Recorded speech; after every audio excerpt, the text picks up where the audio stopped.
Good morning guys. അപ്പോൾ ഇന്ന് ഞാൻ വന്നിരിക്കുന്നത് ഒരു സ്പെഷ്യൽ റെസിപ്പി ആയിട്ടാണ്. അതിന് വേണ്ടിയിട്ട് ആദ്യം ഒരു പാത്രത്തിൽ കടുക് പൊട്ടിച്ചു, കറിവേപ്പില ഇട്ടിട്ട് കുറച്ച് ഉലുവ ചേർത്ത് കൊടുക്കുന്നുണ്ട്. ഉലുവ ചേർത്തതിന് ശേഷം സവാള ചേർത്ത് കൊടുത്തു. സവാള കഴിഞ്ഞപ്പോൾ ഇതാണ് എൻ്റെ സ്പെഷ്യൽ റെസിപ്പി എന്ന് ഞാൻ പറഞ്ഞു. ഇത് ട്യൂണ ഫിഷാണ്. എൻ്റെ ഒരു ഫ്രണ്ട് മാലിയിൽ നിന്ന് വന്നപ്പോൾ കൊണ്ടു തന്നെയാണ്. അപ്പോൾ അത് സാധാരണ ഒരു തോരൻ പോലെ ഗ്രീൻ കളറിൽ യെല്ലോ കളറിലാണ് വെക്കുക. പക്ഷേ ഇത്തവണ ഞാനൊന്ന് വെറൈറ്റി ആക്കാൻ വേണ്ടിയിട്ട് ഇന്ന് ഹസ്ബൻഡിൻ്റെ സ്പെഷ്യൽ റെസിപ്പിയാണ്.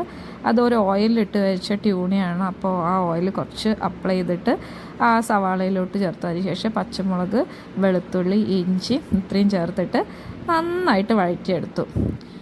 അത് പുള്ളിയുടെ ഒരു സ്പെഷ്യൽ റെസിപ്പി എന്നൊക്കെയാണ് പറയണേ. അപ്പോൾ എന്നിട്ട് പിന്നെ അതിന് ശേഷം മഞ്ഞൾപ്പൊടി ഇട്ടു, ഗരം മസാല ഇട്ടു, മുളക് പൊടി ഇട്ടു. കാശ്മീരി മുളക് പൊടിയാണ്. അപ്പോൾ എരിവൊക്കെ നമ്മൾ ഇഷ്ടത്തിന് ഇട്ടാൽ മതി. അതിനുശേഷം ശകലം മല്ലിപ്പൊടിയും കൂടിയാണ് ഇട്ട് കൊടുത്തത്. അപ്പോൾ ഇത്രയും മസാലയാണ് നമ്മൾ യൂസ് ചെയ്തിട്ടുള്ളത്. അതിനുശേഷം നന്നായിട്ട് അത് വഴറ്റി കൊടുക്കുക.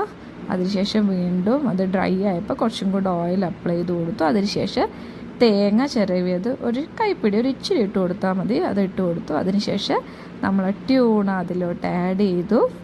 അപ്പം ഇത് ചിലവർ ഡയറക്റ്റായിട്ട് കഴിക്കാറുണ്ട്. പക്ഷെ നമ്മളിത് കുക്ക് ചെയ്തിട്ടാണ് എടുക്കുന്നത്. ചിലവർ ഇതുപോലെ മുളക് പൊടി ഇടാതെ സവാളയൊക്കെ വഴറ്റി ഡയറക്റ്റ് തേങ്ങയും പച്ചമുളകും ഇഞ്ചിയൊക്കെ ഇട്ടിട്ട് ആക്കും. പക്ഷെ ഇത് മുളക് പൊടി ഇടുമ്പോൾ ഒരു വേറെ ടേസ്റ്റാണ് വരുന്നത്.